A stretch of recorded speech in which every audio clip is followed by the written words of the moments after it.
and he's in Newport Beach, California. Great to have you on the show. And what incredible news coming to the fore. The European Central Bank, an institution that is being run by technocrats, by central bankers. And here we've got someone new, but someone that we know quite well because of the work that she's done in Europe and because the IMF is a technical institution that focuses on things like central banks anyway. But do you think she's the right person to head this institution up?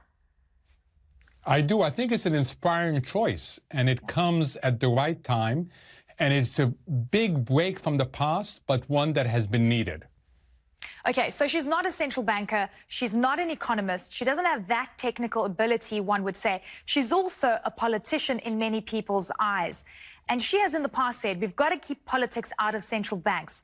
Is there a concern that this might spill over into being a politically run central bank because of her background?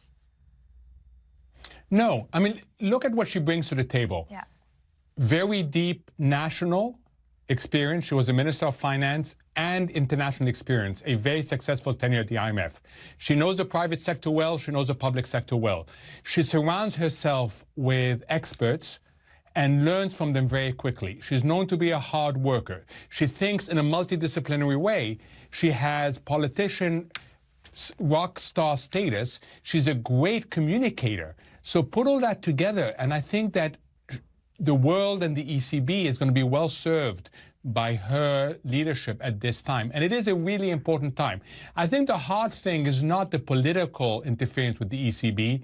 It is the fact that the ECB has been carrying too much of the policy burden. Yeah, and absolutely. And the ECB has been, expanding its mandate, so to speak. It's had to embark on intense stimulus. It's been buying debt. It's been moving away from the rules it has been, of course, trying to adhere to over the past few decades.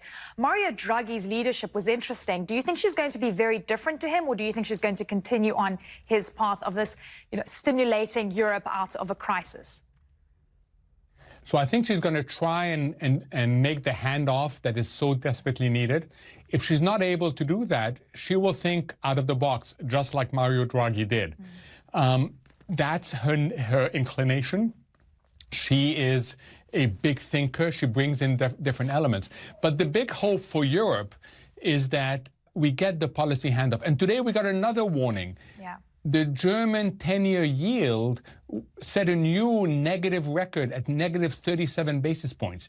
That is a flashing red light to European politicians that they need a better, more balanced policy approach. Yeah, I mean, and how many more tools does the ECB really have left in terms of getting, a big economy like Germany back on track, or even just looking at Italy, or even just dealing with EU-US tariffs that could come into play?